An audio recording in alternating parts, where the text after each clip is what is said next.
Anda kembali bersama Liputan 6 Daerah Jawa Timur. Saudara, petugas pemadam kebakaran dan penyelamatan atau Damkar Kabupaten Bangkalan berupaya melepaskan cincin pada jari seorang santri. Cincin tersebut tidak dapat dilepaskan karena jarinya bengkak. Muhammad Adit, seorang santri di Kecamatan Burneh, Bangkalan, mendatangi petugas pemadam kebakaran karena tidak bisa melepas cincin di jari manisnya.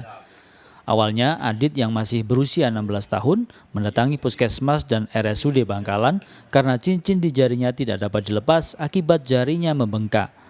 Namun pihak rumah sakit menyarankan untuk mendatangi petugas pemadam kebakaran. Dengan hati-hati, petugas berupaya melepas cincin di jari Adit menggunakan gerinda kecil sambil ditetesi air. Untuk pelepasan cincin itu memang agak gampang-gampang susah ya, karena resikonya kita pakai gerinda ini. Nah, ini kalau kita nggak biasa profesional lah, takutnya kena tangan jari.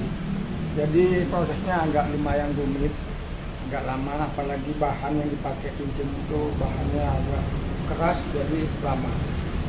Tidak sampai 1 jam, petugas berhasil melepas cincin yang melekat tanpa luka sedikit pun. Salina Wali melaporkan dari Bangkalan.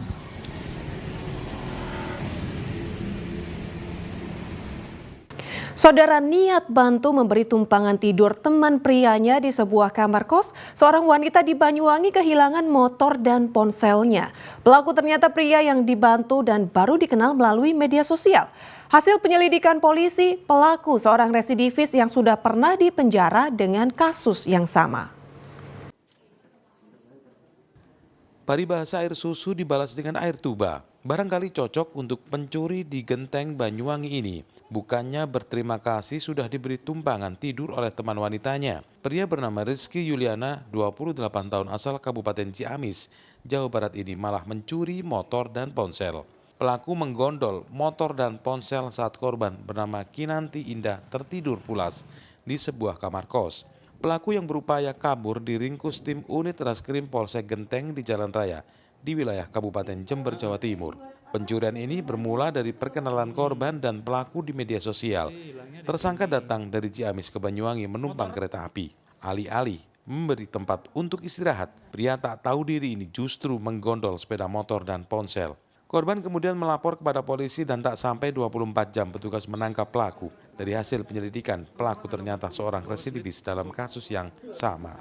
Lokasi kendaraan sama handphone saya itu dari keterangan Pak Polisi berpindah-pindah gitu. Usaha login email juga, karena kan saya nggak hafal nomor kontak saya. Saya login email, ternyata ada second verification ke handphone saya yang lama. Nah terus dia pencet tidak. Saya coba login di laptop. Ternyata setelah saya login itu dia ngerubah password email saya. Alhamdulillahnya dia nggak matiin handphone, jadi Pak Polisi kan masih bisa ngelacak GPS handphone saya. Jadi modusnya dia menginap, modus awal ya sementara dia menginap di kos-kosan korban, kemudian ketika korban terlelap tidur diambil lah sepeda motor sama HP-nya. Korban dan pelaku ini kenal di media sosial atau seperti apa? Kenalnya di media sosial, di aplikasi. Menurut keterangan kedua belah korban juga menjelaskan seperti itu. Selain menangkap pelaku, polisi juga menyita barang bukti sepeda motor, helm dan HP korban. Polisi menjerat pelaku dengan pasal 362 KUHP tentang pencurian dengan ancaman hukuman maksimal 5 tahun kurungan penjara. Taufik Ferdiansyah melaporkan dari Banyuwangi. Saudara, Satsabara Polres Mojokerto Kota menggagalkan distribusi minuman keras tanpa izin edar yang diangkut sebuah truk. Petugas menyita ratusan botol miras jenis arak Bali yang akan dikirim ke sejumlah wilayah di Jawa Timur. Logo. 3 orang warga tertangkap basah saat transaksi jual beli minuman keras jenis arak Bali di Jalan Raya Bypass Mojokerto, tepatnya Kelurahan Gunung Gedangan, Kecamatan Magersari, Kota Mojokerto. Ketiganya tak bisa mengelak ketika polisi memeriksa muatan truk dan mendapati belasan kardus berisi miras. Karena tak ada izin edar, sopir dan truk langsung dibawa ke Mapolres. Total sebanyak 925 botol miras senilai Rp51 juta disita. Selain diedarkan di Mojokerto, miras-miras tersebut juga akan dikirim ke sejumlah wilayah di Jawa Timur, seperti Jombang, Kediri, dan Tulung Agung. Informasi dari warga masyarakat Kota Mojokerto bahwa di Jalan Bypass Gunung Gedangan ini sering terjadi transaksi minuman beralkohol tanpa izin. Kemudian petugas kami melaksanakan patroli rutin.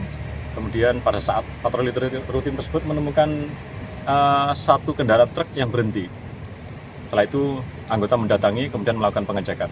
Setelah dilakukan pengecekan ternyata ada minuman beralkohol jenis arak Bali. Sopir truk menjalani pemeriksaan intensif di Mapolres Mojokerto Kota.